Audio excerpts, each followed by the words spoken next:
What's up, crew? It's Chris with CloverTac, and welcome back to the channel. Today we're going to talk a little bit about my EDC rotation, firearms, ammunition, practice, just a little bit of everything, and hopefully give you guys some tips as well.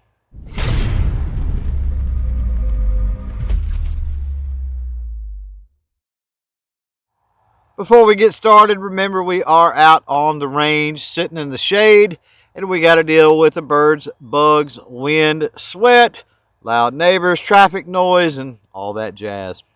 Now, I want to start out talking a little bit about the everyday carry premise in general. And when folks are looking for that everyday carry handgun, one of the things that often comes up is people talk about, well, you need something that fits you well. What exactly does that mean? There's a little more to that than just how well you can grip, how it fits your hand.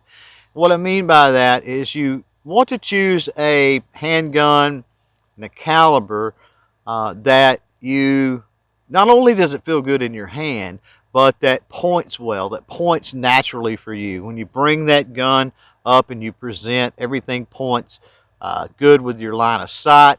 You want something that's easy to rack the slide, easy to manipulate the controls, all of that good stuff. And at the end of the day, you want something that's fun to shoot, because if it's fun to shoot, you're going to practice more often, and practice makes perfect. Before we start talking about my EDC carry, I just want to say, if you have any questions, comments, concerns, by all means, put them down in the comments below, and we'll have a conversation.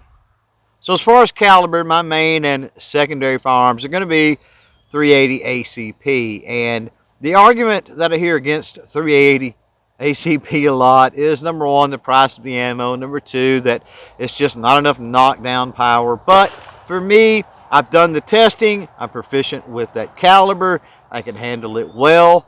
I like the way it performs, and I think for most of the situations that I'm going to deal with in an everyday carry in an EDC scenario, that particular caliber is going to work for me just fine. And I'm not coming from a place of inexperience. Once upon a time, I did carry 45 ACP. Now, as far as the issue with ammunition, it's very important that you are going to practice with ammunition that has the same point of impact, that hits the same spot on the target as your defensive load, your defensive carry ammunition. Now, for my EDC defensive ammunition, I carry Winchester PDX-1, which is a jacketed, bonded hollow point. And for practicing well, I'm lucky because I'm able to hand load ammunition that performs the same, that hits in the same spot, that hits the target in the same place as that Winchester PDX-1. So let's talk a little bit about the firearms that are part of my everyday carry rotation, starting with my primary carry, which is going to be the Glock 42. Now, the Glock 42 is going to be a semi-automatic striker-fired handgun with a capacity of 6+1.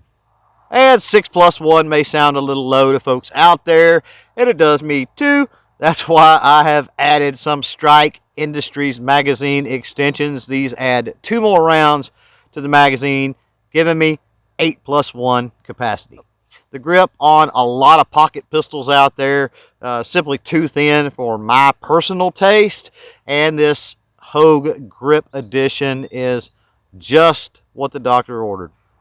Now, my secondary carry is going to be a Beretta 84F. Now, I'm a really big fan of the Beretta 92, 96 platform. And the Beretta 84F, or as it's often referred to, the Beretta Cheetah, is just a 380 smaller packaged version of that firearm.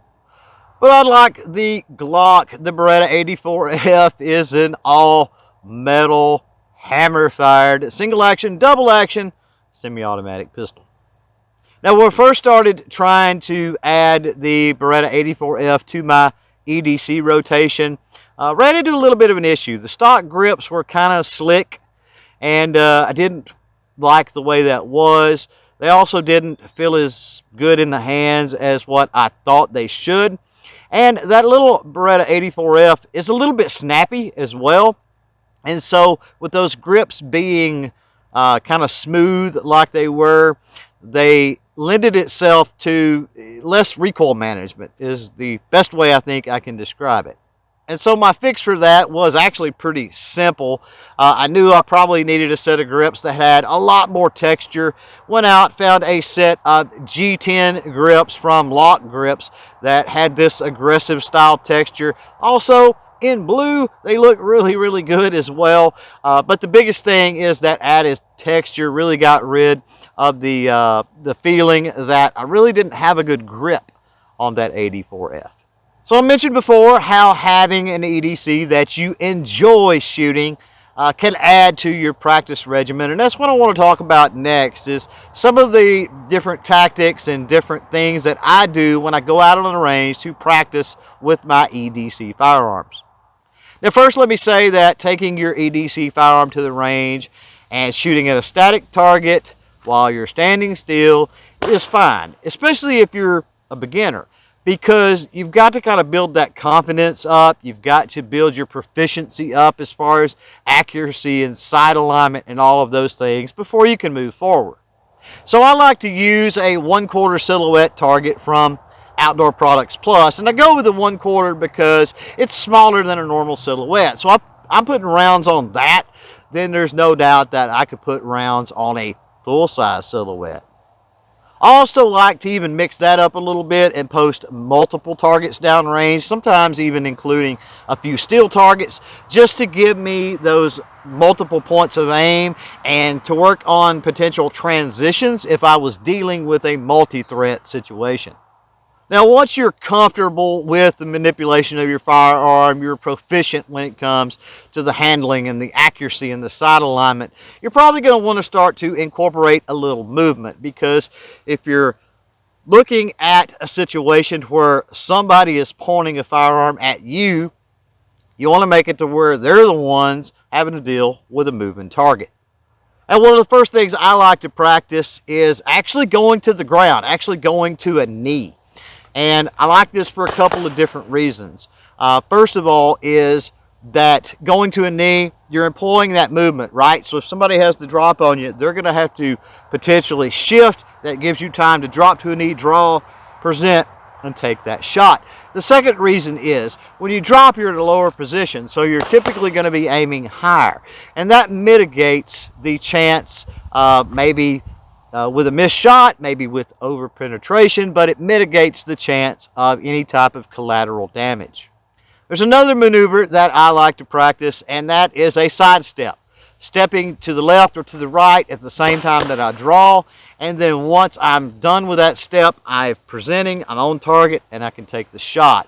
Again, this just puts movement in play and creates a little more difficult situation for that threat. And I've got some barrels on the range, and I use those barrels when I practice shooting from behind cover. If you've got any kind of cover that can aid you, then you definitely want to take advantage of that. And those barrels simulate that really well. You can drop down behind those barrels, engage one target on one side, engage the other target on the other side, while keeping that barrier or that cover in between you and the threat.